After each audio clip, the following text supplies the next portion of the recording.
The episode begins with Sakamoto Taro, the legendary hitman, finding himself surrounded by a group of armed men. Without hesitation, Sakamoto skillfully deflects their gunfire with a rod and methodically takes them down with precision. Renowned in the criminal underworld, Sakamoto is both feared and respected, even by fellow hitmen, for his unparalleled abilities. However, his life takes a dramatic turn when he retires from his deadly career. During a visit to a local convenience store, he meets and falls for a charming cashier. He leaves behind his ruthless ways, marries her, and starts a family. As time passes, Sakamoto's once lean and agile frame transforms into a significantly heavier build, marking his peaceful new life. Yet, tranquility doesn't last. While sitting in the store, a mischievous young boy draws a target and announces that hitting it will earn him free juice. Sakamoto remains silent, but his wife, Aoi, comments on the boy's increasing antics. As the boy attempts the challenge, he accidentally spills his bottle, soaking a nearby man's white pants. Furious, the man grabs the boy by the collar. Aoi grows concerned, and the boy only makes the situation worse by further dirtying the man's pants. Just as the man is about to retaliate, Sakamoto intervenes, but only in his imagination. He visualizes pinning the man to the ground with a pen at his throat. In reality, however, he does nothing, and the man leaves, muttering angrily under his breath. The tension eases as Aoi and their daughter Hana comfort the boy.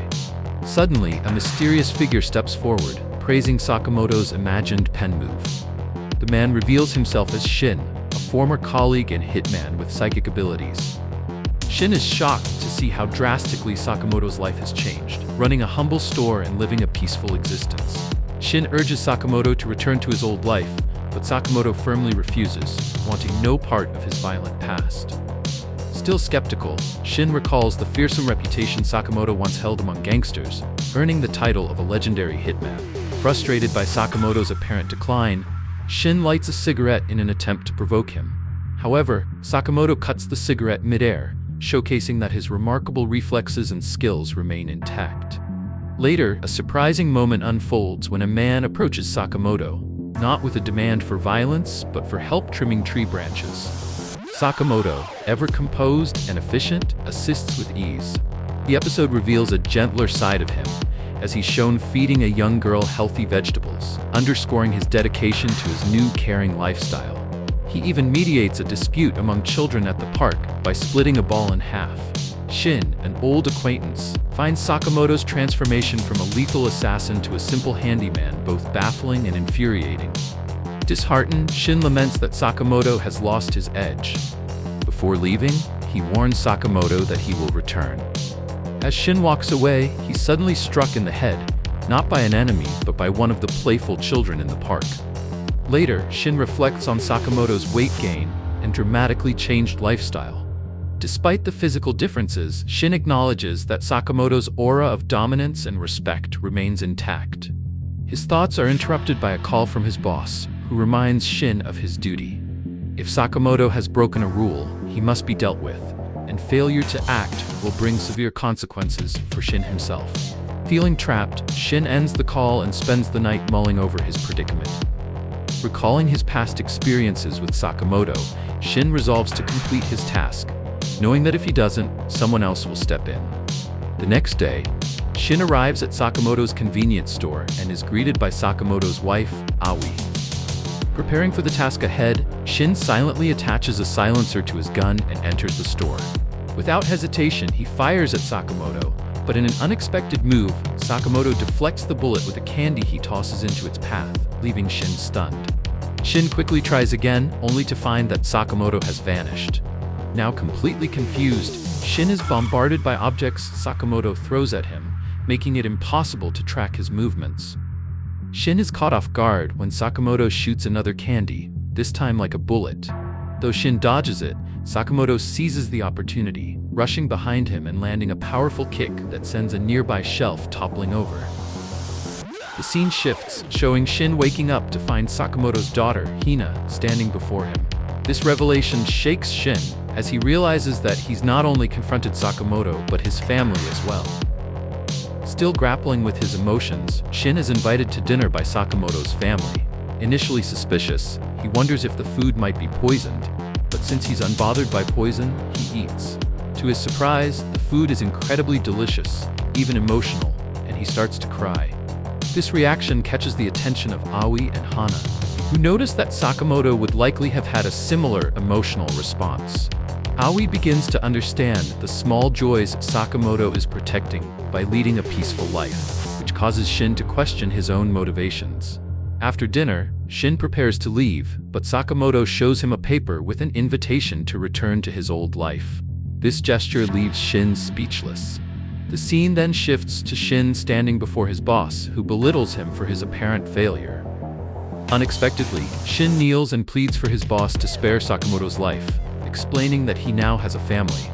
The room laughs at Shin's sincerity, but his boss remains unfazed. He insists that Shin is responsible for breaking the rules and, as a result, Sakamoto must be eliminated.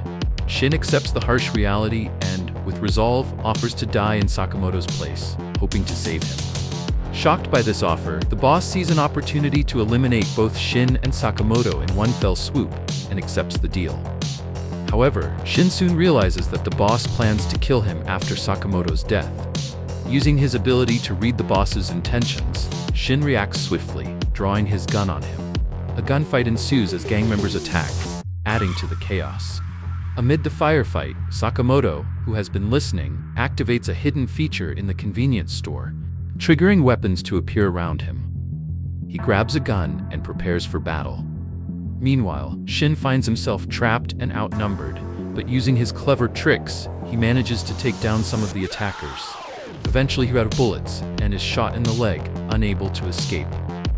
Just as things seem dire, Sakamoto arrives, using a taser to neutralize the attackers. The gang members are stunned by his appearance and are no match for Sakamoto, who takes them out one by one using everyday items like a pencil and a pen. His extraordinary abilities are on full display as he deflects and catches bullets with chopsticks, making the fight scene reminiscent of high-energy action films. After defeating the attackers, including their leader, Shin is left in awe of Sakamoto's abilities. He asks how Sakamoto knew about his plans, to which Sakamoto reveals that he anticipated everything, having planted a bug on Shin's gun while he was unconscious. Shin then confesses to his past actions, taking responsibility and deciding to leave town. To his surprise, Sakamoto offers him a job at the convenience store, with a pay rate and overtime benefits. Shin is left speechless by the offer. The following day, Shin starts working at the store. As time passes, Hana grows fond of him, and Shin begins adapting to his new role. One day, a child asks Shin about his old job. Before Shin can respond, he reads Sakamoto's thoughts, who warns him not to reveal too much. Shin, heeding the warning, tells the child that he was a cleaner, keeping his past life a secret.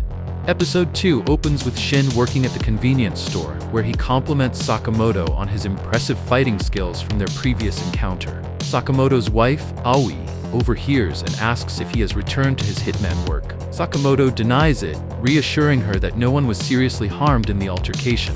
However, Aoi sternly warns him that if he breaks his promises or their rules, she will divorce him. Sakamoto grows upset, and Shin curiously asks about these rules. But instead of answering, Sakamoto becomes more focused on Shin's questions and begins to contemplate how to deal with him later. The scene shifts to Chinatown, where Sakamoto and Shin are out shopping for the store. Sakamoto picks up a pork bun for his daughter, hoping it will make her happy. As they walk, Shin wonders aloud if they really came all the way to Chinatown just for that. Sakamoto reflects on how deeply he cares for his family. Suddenly, a girl named Lu jumps down from above, landing on Sakamoto and causing the pork buns to be ruined. Sakamoto looks visibly distressed, but Lu quickly explains her situation. Before they can process it, a group of people appears, determined to capture Lu. Sakamoto intervenes, breaking a knife aimed at her, and Shin helps free her. Despite the danger, Sakamoto remains focused on the ruined buns, clearly upset. As more pursuers close in, Sakamoto and Lu run, managing to escape. Later, their boss learns of the failure to capture Lu and becomes enraged. A man named Dan arrives, kills the person who failed, and expresses his frustration. He claims that he destroyed their entire clan and still couldn't capture Lu. Lu then reveals to Sakamoto and Shin that she holds the key to her family's treasure, which is why everyone is chasing her. Shin suggests that she could give up the key to save her life, But Lu refuses. The key was entrusted to her by her parents, who sacrificed themselves to protect it, and she will guard it with her life. Shin acknowledges her decision, but Lu insists that their involvement is unnecessary and starts to leave. Sakamoto, however, stops her and asks if she can make pork buns. Lu replies that her father taught her how to make them. With that, Sakamoto decides they can do their shopping later. Shin warns that Lu's family is part of the mafia and they shouldn't get involved. But Sakamoto, undeterred by the danger, insists on having the pork buns. Shin tries to convince him to back off. But before they can leave, a loud bang sounds and Cho arrives, kicking Sakamoto into a nearby building. Shin attempts to strike at their opponents, but quickly realizes how skilled and dangerous they are. Meanwhile, Sakamoto steps in when Lu is attacked, displaying his incredible strength and shocking everyone with his abilities. He attempts to convince Lu to hand over a valuable key in exchange for a quick death, but she refuses, revealing that her parents sacrificed themselves to protect it. Enraged by her defiance, Sanhee threatens to kill her the same way he did her parents. This infuriates Lu, prompting her to rush at him in anger. Shin tries to stop her from acting rashly, but Sakamoto fiercely protects Lu from Sanhee's attacks. As the battle intensifies, Shin begins to realize that Sakamoto's actions are driven by something much deeper than mere protection. As Sanhee continues to provoke them, Sakamoto reflects on a pivotal moment with his wife. He recalls returning home covered in blood after a violent job, only for his wife to express her frustration. She wasn't upset about the blood, but about the lifestyle he was leading. She didn't want material gifts. She wanted him to change, to stop the violence, and to live a peaceful life with her, free from harm. In a deeply emotional moment, she even jumped off a building, prompting Sakamoto to save her. She made him promise that he would stop killing and instead help others, believing that every person is important to someone. This conversation became the foundation of a new rule for their family: to protect and care for others. This emotional flashback leads to a deep realization for Sakamoto, and even Aoi is moved by his commitment to change. The scene emphasizes themes of redemption, the importance of family, and the value of human life. Back in the present, Sanhee and Bang Cho attempt a coordinated attack on Sakamoto, but despite his bulky appearance, Sakamoto evades all their strikes effortlessly, surprising his opponents. Realizing they need to step up, the two enemies launch another combined attack, but Sakamoto stops them before they can land a hit, knocking Bang Cho down with a heavy object. When Sanhee tries to strike, Sakamoto counters, leaving him stunned. Sakamoto humorously comments that he needs bandages, referencing his unfamiliarity with handling such intense physical exertion. With no other options left, Sanhee attempts to target Lu, but Shin uses his ability to read minds and stops him in his tracks. In an unexpected move, Sakamoto picks up a fridge and smashes it over Sanhee, further demonstrating his strength. Lu, witnessing this, asks who Sakamoto and Shin really are. Sakamoto responds nonchalantly that they are just shopkeepers, though Lu remains doubtful. Meanwhile, Dan, obsessed with reaching the treasure, is surprised when Sakamoto and Shin arrive with the captured enemies. Lu, frustrated, threatens Dan with a knife, and in a fit of anger, starts physically confronting him.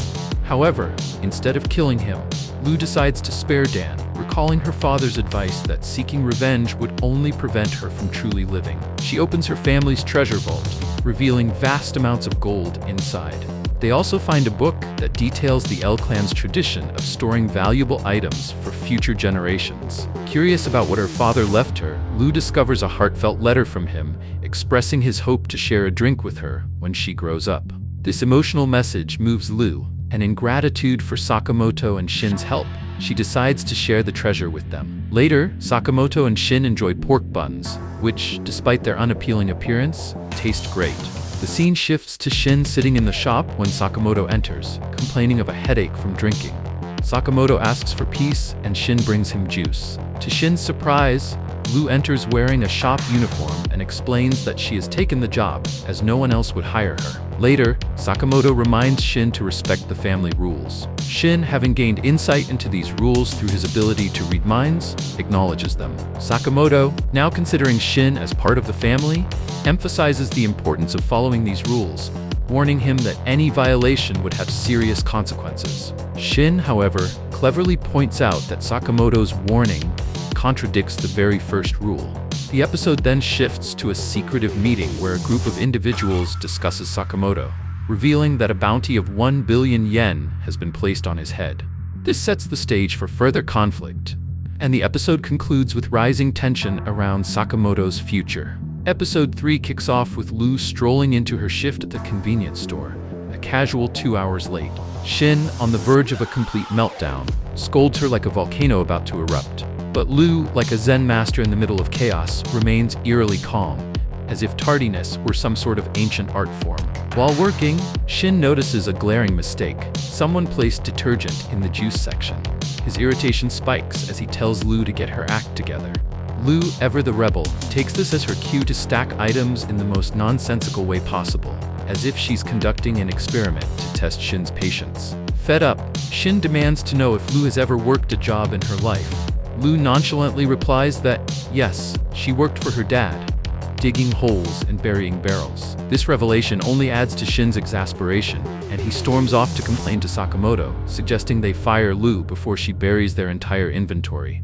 Unexpectedly, Sakamoto, who typically speaks as much as a statue, tells Shin to quit criticizing Lu. He even goes a step further and asks Lu to apologize, leaving both Shin and Lu stunned. As if this wasn't shocking enough, Sakamoto continues to speak, like a lot. Shin, who's never seen Sakamoto string this many words together, is visibly flustered, as if the universe itself has flipped upside down. Then, Sakamoto drops a line that makes everyone freeze. "You're being so rude, I might have to kill you." Shin stares at him, trying to figure out if this is a joke or if he should start writing his will. Before anyone can recover from the awkwardness, a man who looks exactly like Sakamoto strolls into the store. Shin and Lu both gape at the newcomer, their faces practically screaming. "What is happening?" The original Sakamoto, as calm as ever, shrugs and says, "Well, this is unexpected. I appear to have a doppelganger." Shin tries to process the situation, wondering how someone could perfectly mimic Sakamoto, while also panicking over the fact that he can't read the doppelganger's mind. Meanwhile, Nagumo finds all of this absolutely hilarious and laughs like he's watching a comedy special. Shin and Lu, in no mood for his antics, both punch him in frustration. The doppelganger finally introduces himself as a close friend of Sakamoto's, claiming to be 18 years old and working at a nearby convenience store. Shin and Lu exchange confused glances, clearly skeptical of his youthful claim. Then Sakamoto casually reveals that the doppelganger is actually 27 years old and a seasoned hitman. Cue more jaw-dropping from Shin and Lu. The doppelganger then shares some alarming news. There's a 1 billion yen bounty on Sakamoto's head. As the group processes this bombshell, a pizza delivery guy arrives. Shin quickly reads his mind and realizes he's an assassin in disguise. The pizza guy confidently takes Nagumo hostage, but Sakamoto remains so calm, you'd think he was ordering takeout. Nagumo, however, isn't one to stay quiet and starts choking the assassin, which only makes things more chaotic. Sakamoto steps in, stopping Nagumo and reminding everyone to keep things civil. Nagumo reluctantly backs off, throwing in some jokes to lighten the mood, but Sakamoto stays as stoic as ever. Meanwhile, a mysterious group of people watches the whole ordeal through surveillance cameras. They discuss their next steps, with some arrogantly claiming Sakamoto won't be an issue because he's been retired for 5 years. Little do they know, Sakamoto is already watching them through the cameras. He delivers a chilling warning: "If you try to stalk me, I'll make you regret it." Later, Shin expresses concern to Sakamoto about more assassins showing up, but Sakamoto advises staying low. This plan is immediately ruined when Hana and Aoi came to Sakamoto brimming with excitement. Hana announces that they're going to an amusement park the next day, leaving Sakamoto visibly uneasy at the idea of such a public outing. The next day, Hana and Aoi are full of excitement, while Sakamoto, Shin, and Lu look like they're heading to their doom. On the Ferris wheel, Lu starts feeling queasy after overindulging on food. Hana, meanwhile, cheerfully explains that they're here to see Sugar Bonnie, a powerful fighter. While Sakamoto's family enjoys the rides, Shin and Lu stay on edge, ready for trouble. Shin casually reveals that he can read the thoughts of people within a 30-meter radius. Lu, suddenly self-conscious, wonders if he's been snooping through her thoughts. Shin soon picks up on the location of an enemy and warns Sakamoto. They quickly identify the threat as a worker, and Sakamoto takes him out with surgical precision, making it look so effortless he doesn't even glance at his target. Shin explains that Sakamoto avoids hitting vital organs, ensuring the worker survives, but probably wishes he didn't. Meanwhile, another assassin watches from a distance, plotting how to outsmart Shin's mind-reading ability. His brilliant plan? Think absolutely nothing. On the roller coaster, Lu spots a suspicious man and comments on how shady he looks. Shin tries to stay neutral, but it's clear the man is up to something. Moments later, the man pulls a gun and fires at Sakamoto, who deflects the bullet with his bulletproof glasses. Yes, bulletproof glasses, because why not? Shin leaps out of his seat, landing on the attacker and knocking them both onto the tracks. The assassin calls Shin crazy, which, to be fair, isn't entirely wrong. Their fight intensifies, with the man slashing Shin and injecting him with poison. Despite his worsening condition, Shin remains calm and declares that Sakamoto doesn't fear death. His true fear is failing to protect his family. As the roller coaster loops back around, Shin grabs the attacker and hurls him onto the ride. The battle continues, with Shin narrowly dodging fatal strikes. In a bold move, Shin tackles the man off the ride, landing on a nearby stage where Sugar Bonnie is fighting an antagonist. Seizing the moment, Shin borrows Bonnie's costume and finishes off the assassin in dramatic fashion. At the end of the episode, Sakamoto advises the group to stay vigilant. Meanwhile, children in the audience cheer, believing they've just witnessed the most epic performance of their lives.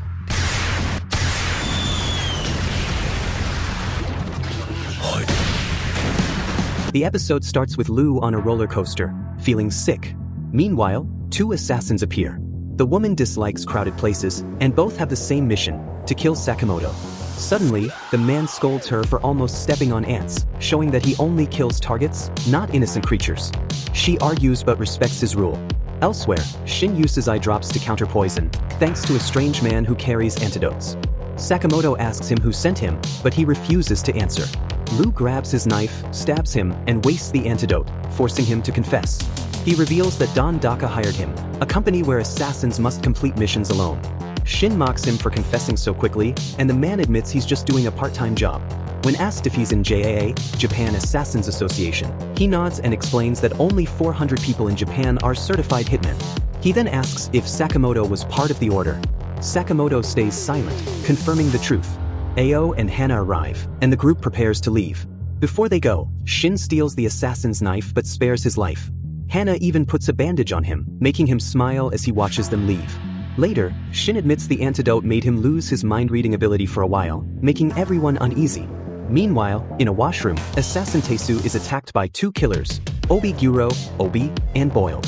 She pins him down, and Boiled scolds her for acting improper. Obi is excited to fight Sakamoto, but Boiled teases her for never meeting him. He has a scar and jokes that Sakamoto didn't give it to him, he just fell. Teisu watches, thinking they seem silly, but they once killed over 100 people alone in a past battle. Back with Sakamoto's group, Hana worries they aren't enjoying the trip. They reassure her, and she cheers up. But their fun is cut short when they reach the haunted house. Nervously, they enter. Boiled and Obi watch them through security cameras. Inside, Shin relaxes, thinking they are safe. But suddenly, an attacker with a knife charges at them. Shin dodges, and Sakamoto quickly knocks him out. Meanwhile, Hana and Ao have fun in the haunted house. Obi is impressed by Sakamoto's skills, but Boiled warns her not to underestimate him. She asks if he holds a grudge against Sakamoto, but he says they were neither friends nor enemies. A flashback shows young Boiled and Sakamoto at a Hitman training center. Boiled respects Sakamoto's strength, and they complete missions together. On Valentine's Day, Boiled assumes neither of them got chocolates, but girls swarm Sakamoto with gifts. When Nagumo asks who Boiled is, Sakamoto simply replies, "I don't know." In the present, Boiled reflects, feeling they were once the same. Sakamoto's group defeats many assassins and gets ready to leave. Lu, still scared, drinks from her bottle again. Shin checks it and realizes it's just alcohol. Suddenly, they hear strange noises and open a door, revealing zombie-like assassins. Sakamoto and Shin fight them, but Boiled suddenly appears and punches Sakamoto so hard he crashes through a wall. Sakamoto gets up without a scratch and realizes his family is missing. He demands answers, but Boiled only asks, "Do you remember me?" Sakamoto's expression turns serious. "I'll show you hell." As Shin defeats the last assassins, he finds Ao and Hana unconscious. Before he can react, Obi sneaks up, excited to fight. But before she can speak, Lu slaps her. Lu declares her family has mastered Kung Fu for 4,000 years, and Obi will face it. Instead of being angry, Obi grins, eager for a challenge. Boiled mocks Sakamoto, saying he's weak now. But before he can finish, Sakamoto appears behind him, ready to strike. Boiled quickly sets off explosives, blasting Sakamoto away. Meanwhile, Lu fights Obi but gets grabbed and shaken until she's dizzy. Obi then traps Shin with cello strings, warning Lu that if she doesn't land a hit in 10 seconds, they'll proceed with Shin's operation. A man revs a chainsaw, making Shin panic. But instead of attacking, Lu suddenly starts crying, apologizing for failing him. Everyone is stunned. Boiled assumes Sakamoto is finished, but he stands up again. Boiled sets off another explosion, knocking him down. No sense fight. Boiled's special moves, rocket punch and explosive BBs, let him attack from any angle. Sakamoto remembers Boiled explaining these skills long ago. In the present, Boiled punches Sakamoto hard,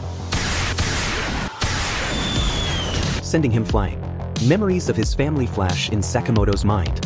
Thinking he won, Boiled turns to leave, until he senses something. Sakamoto stands up, but something has changed. His excess weight is gone. Boiled is shocked as Sakamoto smirks. Now, I'll show you my real strength. Meanwhile, Lu and Obi continue fighting. Lu, still drunk, dodges easily, confusing Shin.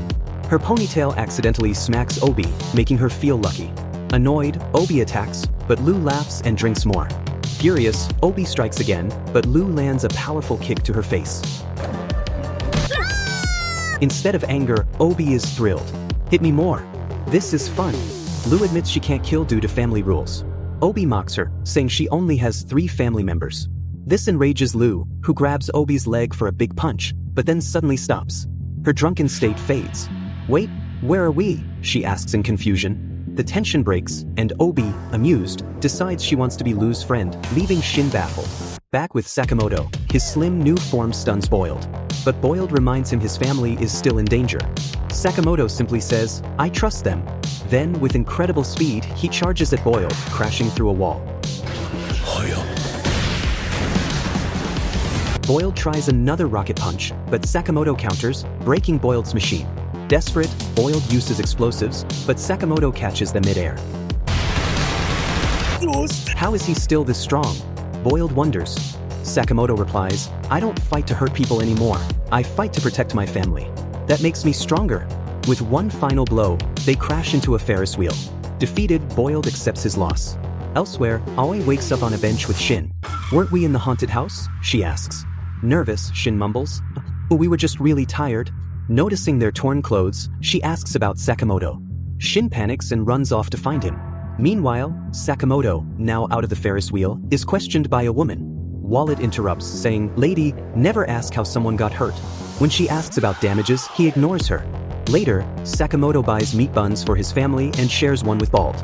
Never thought you'd become a family guy, Bald comments. Just then, Shin arrives, freaking out over Sakamoto's new slim look and snapping pictures like a fanboy. But the mood shifts when Bald brings up the bounty. They won't stop sending assassins after you. Before Sakamoto can respond, AI overhears everything. She's furious. Bald, caught in the drama, wonders, how did I get dragged into this? AI scolds Sakamoto, reminding him of Family Rule 6, no secrets. Finally, she suggests they all go watch the parade. As they enjoyed the event, Shin asked what their next move was.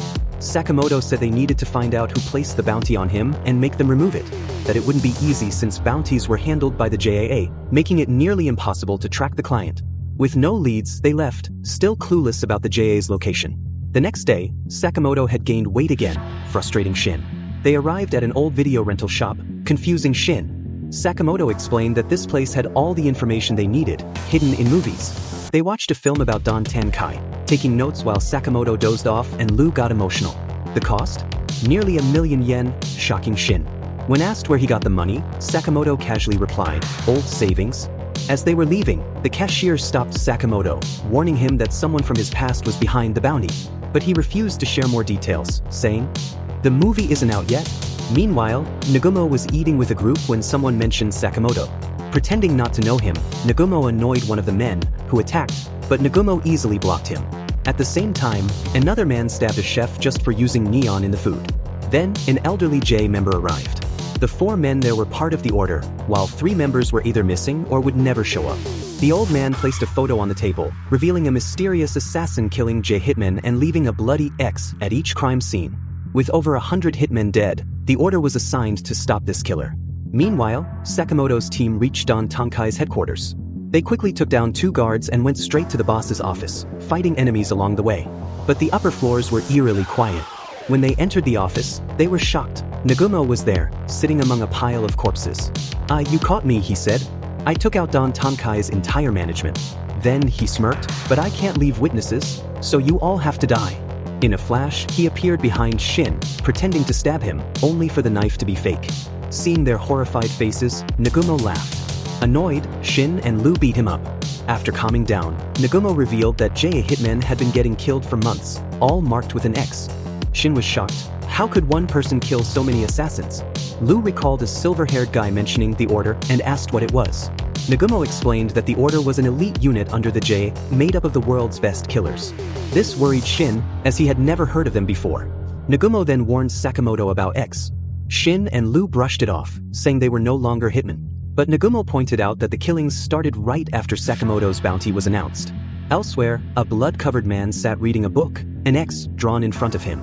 "This X isn't right," he muttered. Meanwhile, at a store, a hitman openly made threats. AI, aware of the growing danger, worried about how many enemies were after them. Hannah, however, was busy bandaging wounded hitmen, who surprisingly accepted her kindness. Sakamoto thought about Nagumo's words. Though he hadn't lost his skill, the past 5 years had weakened him. "We don't know when or where the enemy will strike, so we need to get stronger," he declared. Inspired, Shin resumed training. Sakamoto took his daughter cycling, while Lu continued drinking her juice. Just then, a man walked in asking for juice. Acting on instinct, Lu smashed a bottle over his head, making AI panic, but he turned out to be an assassin. Elsewhere, another hitman grumbled about expenses.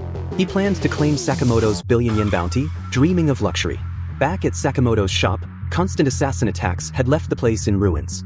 "We should renovate," Sakamoto suggested. But they were broke. That's when Shin mentioned an airsoft tournament with a 100 million yen prize. Winning it could solve their money problems. Just then, an assassin walked in, holding Sakamoto's picture and demanding his whereabouts. Without hesitation, Sakamoto replied, "Never heard of him. I just work here." The assassin looked at him in disbelief. "What? The store is named Sakamoto." Unfazed, Sakamoto shrugged. "There are over 100 stores named Sakamoto in this city." The assassin instantly fell into despair. Shin thought to himself, "This has to be the dumbest assassin ever." Using his mind-reading power, he realized the assassin was broke and only took the job to buy sushi. The assassin then said an old lady sent him, claiming Taro Sakamoto was here. Shin laughed. "That name is super common. Millions of people have it." The assassin panicked. How could he find the right one? Worse, he was starving. Feeling bad, they gave him some food, which he accepted with tears in his eyes. That night, the assassin, Mishimo, camped out and dreamed of being rich, buying a house, eating fancy food, and proving his old team wrong. But a strong wind blew away his tent, crushing his dreams. Just then, he saw a poster for an airsoft tournament with a big cash prize. This was his chance. The next day, Sakamoto and Shin went to sign up. Lu decided to watch instead. At the registration desk, they saw Mishimo crying. The tournament needed teams of 2, and he was alone. Spotting Shin, he grabbed his leg, begging to join. Signed, they agreed. The rules were simple: get hit once, and you're out. But the twist? The event was actually a trick to get people to clean up afterward. The match began, and a team rushed toward them. Before anyone could react, Mishimo took them all out. Shin was shocked he was actually good. But then another team attacked. Sakamoto dodged bullets and used enemy weapons against them. The crowd cheered. As they planned their next move, Sakamoto dreamed of using the prize money to buy ramen and protect his store. Mishimo, feeling like he finally belonged, smiled. "You guys are my real friends." Then Lu blurted out, "Of course. Taro Sakamoto is a legend." Mishimo froze. "Wait, Taro Sakamoto?" He checked his wanted poster and laughed. "No way. This guy is skinny." But Lu made it worse. "Oh, he used to be thin." Shin and Lu laughed, but Mishimo got serious. "You tricked me," he growled, raising his gun. Before they could explain, enemies attacked, forcing them to scatter. Mishimo had secretly brought a real gun with the help of his pet parrot. He fired at Sakamoto, but Sakamoto dodged. Mishimo was shocked. How did he move so fast? Knowing he couldn't win, he ran away. Sakamoto and Shin tracked him down. Just as Sakamoto peeked with a mirror, Mishimo shot. The bullet bounced and barely missed Sakamoto. Mishimo laughed, "My bullets can ricochet." He kept shooting while Sakamoto and Shin dodged. As they ran, Mishimo remembered his past. He was bad at everything until he discovered sniping. But even then, people doubted him. He wanted to prove himself. Shin suddenly asked, "Are you doing all this just to impress others?" Mishimo was stunned. "How do you know that?" Shin replied, "Because what others think doesn't matter. What matters is how you see yourself."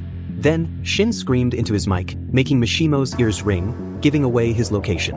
Before Mishimo could react, Sakamoto threw a rock, smashing his gun. In the end, Sakamoto's team won. Mishimo, feeling like a failure, started crying. Shin groaned, "Assassins don't cry this much." Mishimo sniffled, "You don't know what it's like to be weak." But Sakamoto smiled, "Weak? I've never seen a sniper as good as you." Mishimo teared up again, this time, happy. As they left, Shin handed him 50 yen. "Your bullets destroyed half the town." Mishimo was speechless. The next day, Aoi admired their trophy, even though they lost the prize money. Curious, Shin asked, "How did you two even get married?" No way Sakamoto made the first move. A flashback showed Sakamoto, covered in blood, meeting Aoi at a store. She just handed him a bandage. That simple act made him fall in love instantly. Shin got emotional reading Aoi's memory, but Sakamoto glared at him to stay out of it. Hana enjoys her school event with her parents, Sakamoto and AI, at Parents' Day. AI mentions they could attend because Shin and Lu are handling the store, but wonders what's happening there. Sakamoto reassures her. At the store, Shin and Lu argue. Shin tells Lu not to wear her apron while cleaning so it doesn't get dirty, which frustrates Lu. She says he always interferes. Shin, hearing her thoughts, reminds her he's in charge while Sakamoto is away. Lu thinks he's being silly, and Shin calls her out on her thoughts. Lu scolds him for reading her mind. Hisu enters for some food, but the argument continues. Lu warns Shin that if he keeps reading her mind, she might leave. Feeling hurt, Shin walks away. Later, Shin feels upset, and Lu regrets her words when she sees how hurt he is. Meanwhile, a group arrives at the store and sees Lu's apron with Shin's name on it. They mistake her for Shin and take her. In the van, the group's leader talks about Shin's past with experiments that gave him psychic powers. Lu defends Shin and reveals her name as Lu Xiaotang. The leader realizes the mistake. Back at the store, Shin notices Lu's absence and the mess. Sakamoto arrives and uses a tracker to find Lu. Meanwhile, the leader plans to take Lu to the lab, thinking she's Shin. Lu starts crying, feeling guilty. Sakamoto and Shin arrive on motorcycles to rescue her. Lu is overjoyed. The leader, realizing they've taken the wrong person, backs off. A fight breaks out, and Sakamoto easily defeats the group's men. As the boss threatens Lu, Shin confronts him. Seiba, an assassin, fights Shin and knocks him down but is avoided by Sakamoto. Seiba causes an explosion that destroys Sakamoto's bike. The leader believes they've escaped, but Seiba reflects on Sakamoto's strength. Later, Shin and Sakamoto talk, and Shin wonders why the lab would kidnap him. Sakamoto suggests investigating.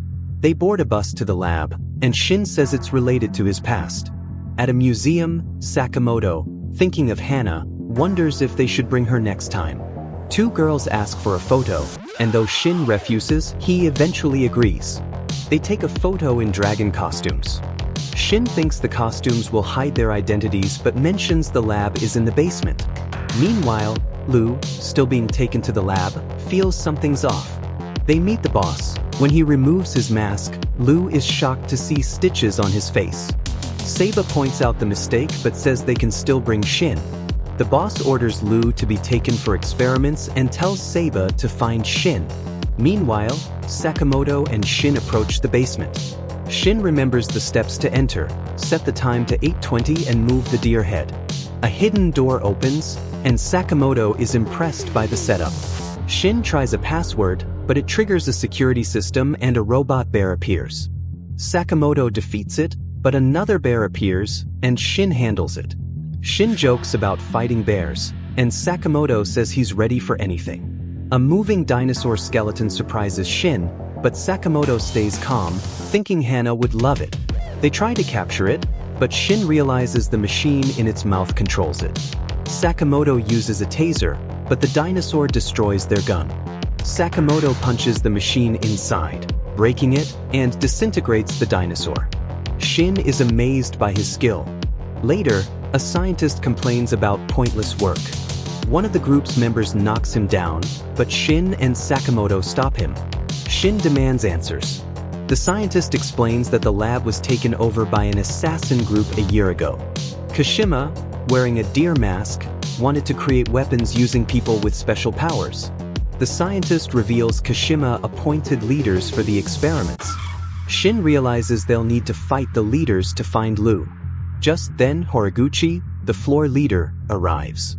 He sees his unconscious teammate and demands answers. No one speaks, so Mad stabs the scientist's hand and threatens to kill them all. Shin attacks Mad with a pen. The scientists scold him, saying they were trying to protect him. Mad, eager to test an experiment, injects Shin with a needle. Before Mad can continue, Sakamoto punches him in the face. Sakamoto asks, "Do you want to save this place?" Shin barely says, "Yes." Sakamoto gets ready to fight.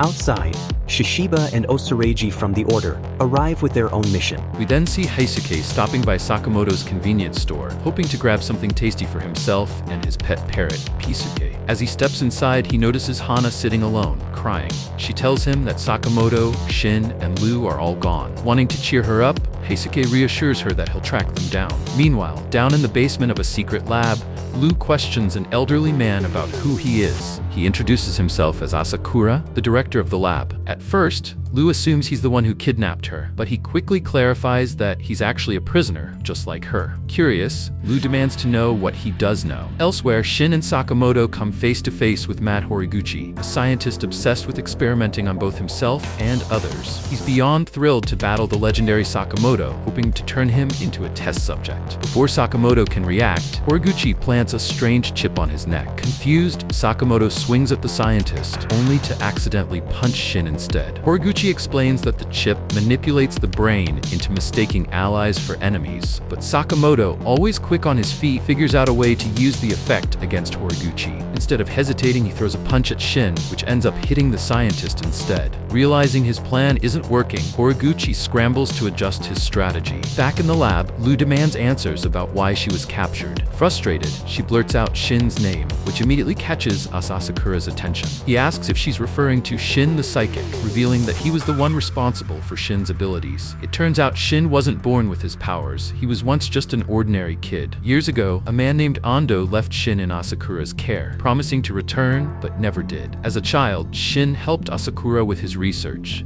fascinated by the scientist's goal of pushing human brain power to supernatural levels. Unfortunately, his experiments were met with constant failure, causing many to lose faith in him, except for Shin, who remained supportive. Then one fateful night, Shin accidentally drank a potion Asakura had created. The next morning, he realized he could hear people's thoughts. What seemed like a gift quickly became a curse, as others started avoiding him, creeped out by his new ability. Even Asakura became desperate to reverse the effects, but his determination only made Shin feel like a mistake. Heartbroken, Shin left the lab and never came back. Hearing all this, Lu is overwhelmed with emotion. She reassures Asakura that Shin isn't bitter about his past anymore.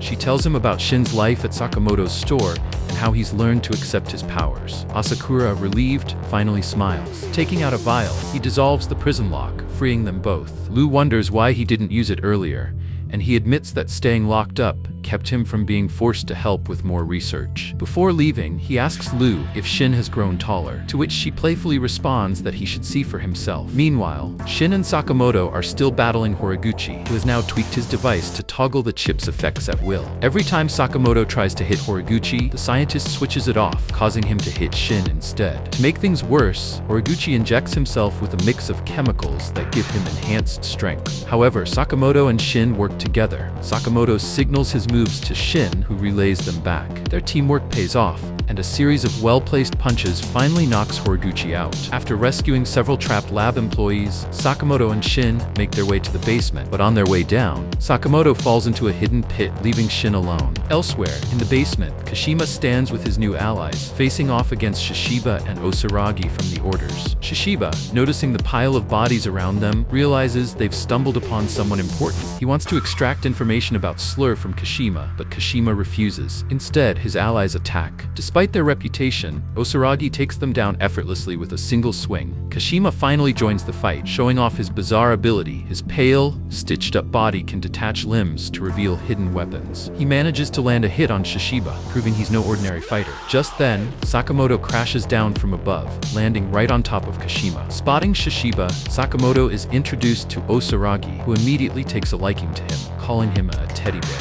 Kashima, however, sees Sakamoto as the perfect sacrifice to Slur. He believes Sakamoto is the only one to have ever wounded Slur, making him a prime target. Shishiba asks if that rings any bells, but Sakamoto doesn't seem to recognize the name. Deciding the fight isn't worth it, Shishiba and Osaragi leave, though Osaragi doubts Sakamoto will survive. Shishiba, on the other hand, acknowledges that Sakamoto may have lost his edge, but he doesn't believe he'll die. Meanwhile, Shin encounters an invisible assassin. Even with his psychic abilities, he struggles to land a hit. The assassin moves swiftly, landing a hard blow on Shin. Bleeding, Shin quickly smears his own blood onto the assassin's jacket, giving away his location. Just as the assassin moves in for another attack, a single gunshot rings out. Heisuke has arrived, sniping the enemy from afar. Heisuke then makes his way into the lab, ready to assist Shin and Sakamoto. Kashima tells Sakamoto that he should fight courageously and not dodge each of his attack.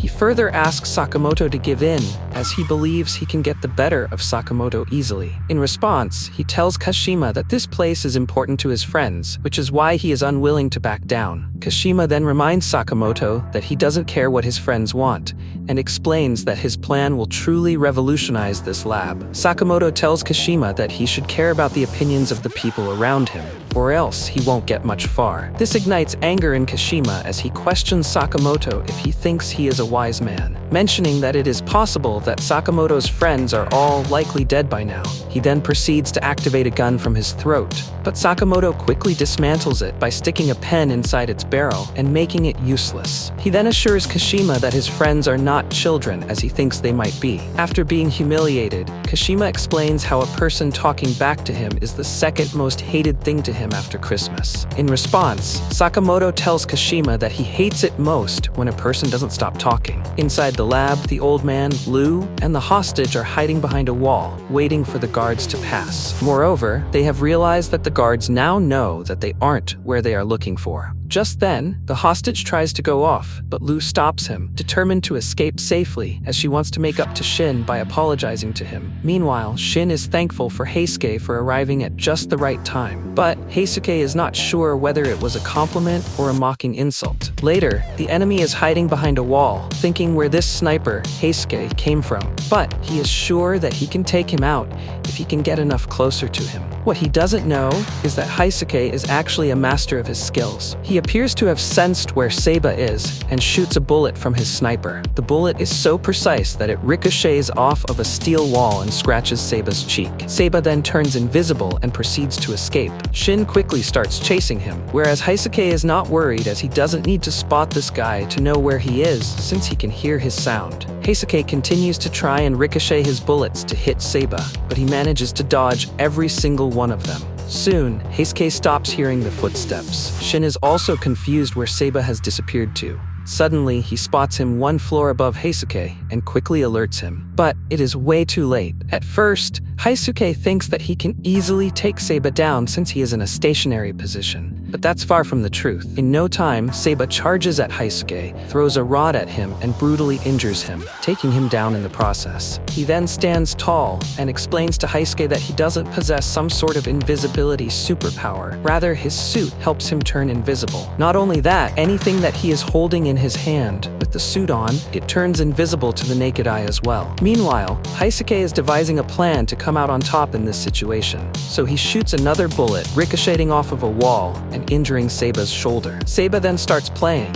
mentioning to Heisuke that he almost took his arm off. Indeed, that's what Shin and Heisuke think. However, Shin is a bit skeptical and sure enough, he senses danger, alerting Heisuke. But it's too late as Seiba quickly regenerates his arm, grabs a knife and stabs Heisuke, taking him down. He then scoffs, telling Heisuke that he doesn't understand why he would be willing to fight for his friends when he would get nothing out of it. He tells Heisuke that he should have stayed home and starts walking away. But Heisuke begins talking, explaining that his friends made him believe that he is a top-notch sniper. Moreover, he is quite willing to prove that he is worthy of being called top-notch. Hearing this, Seiba turns back and decides to end Heisuke. But before he can make a move, Heisuke gathers all his energy, gets up and takes another shot, warning Shin to take over the fight from here on. But this time, the bullet seems to have missed everything, or so it seems. Even Seiba also thinks that, until the water alarm above him starts breaking, and Seiba's position is revealed when the water starts flowing over him. His invisibility skill is now useless, as Shin quickly makes his way, knocking Seiba out with a mere kick. After all is done, Heisuke is grateful for Shin to understand exactly what he was thinking. However, Shin is frustrated, as deciphering Heisuke's thoughts are almost impossible. Meanwhile, in the underground subway station, Kashima and Sakamoto are still going back and forth with each other. There, Kashima explains that he has filled this place with a self-destructing device, and in about 20 minutes, the entire building will come falling down, along with the people inside it. But this news doesn't affect Sakamoto at all, as he thinks 20 minutes is too much time. He tells Kashima that 5 minutes should be enough for him to deal with him.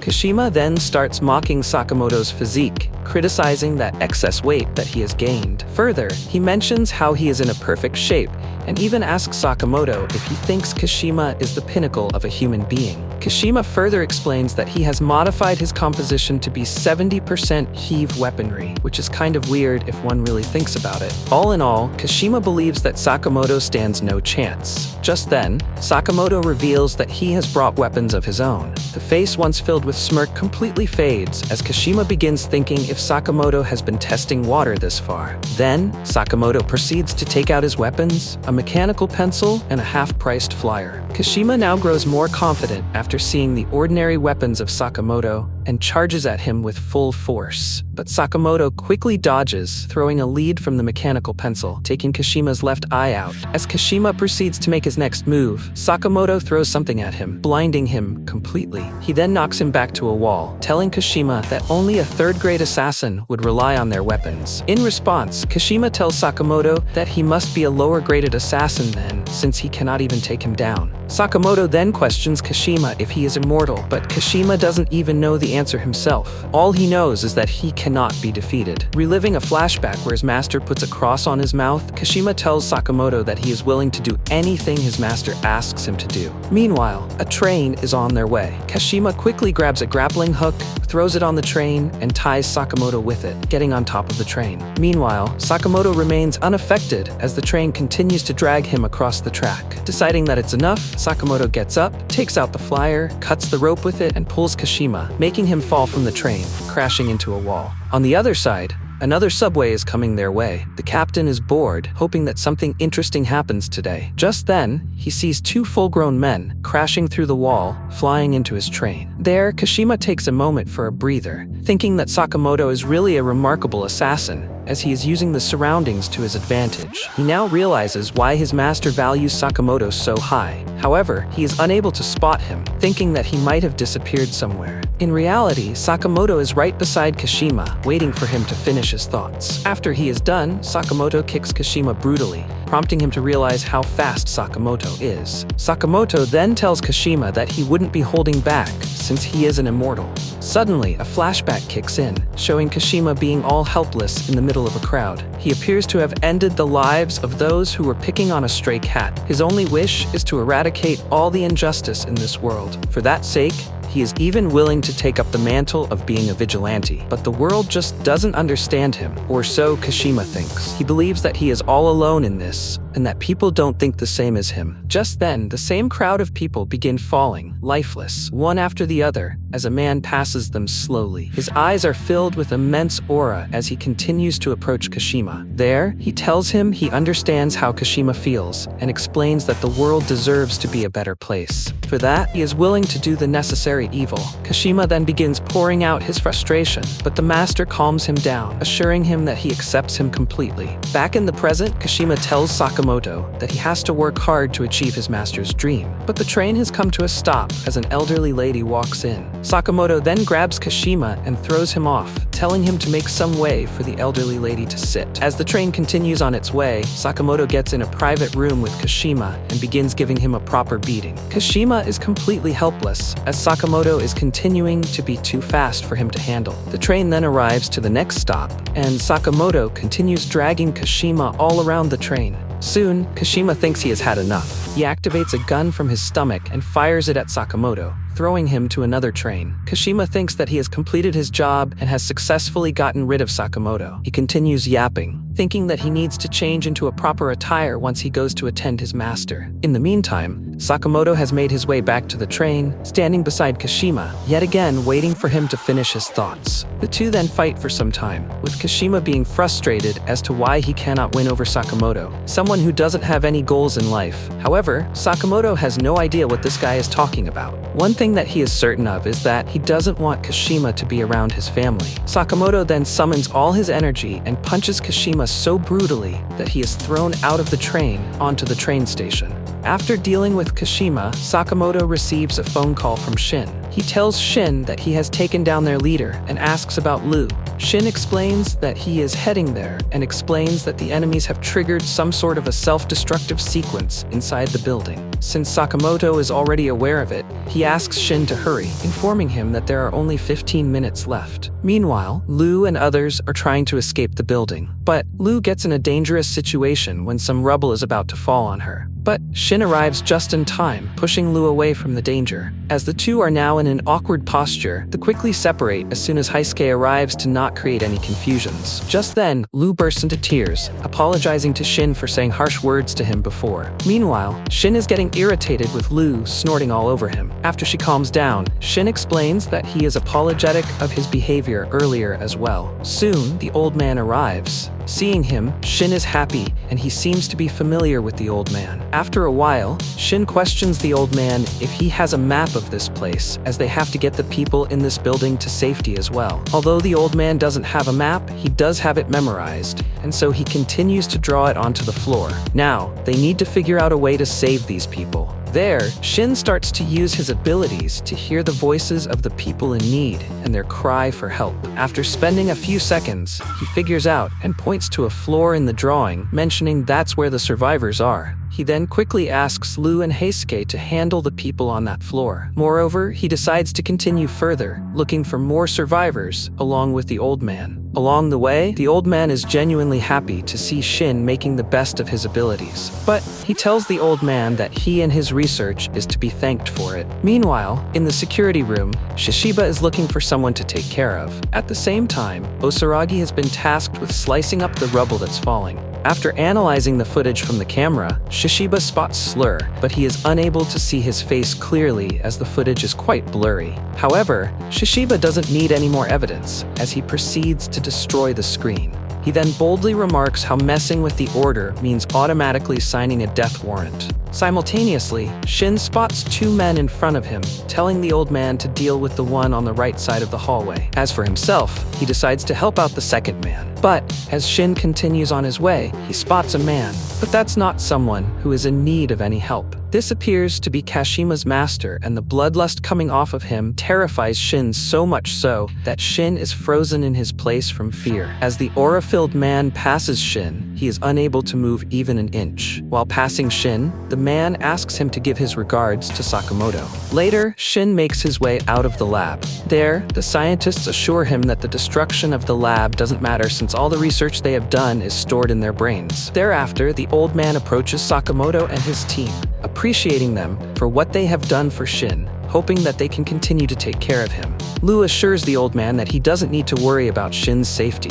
Later, all of them are having dinner at Sakamoto's house. As their daily life continues, Lu and Shin go back and forth with each other. The annoyance gets too much for Sakamoto, as Shin senses the bloodlust coming off of him. And with that, the episode concludes. Don't forget to like, comment, and subscribe.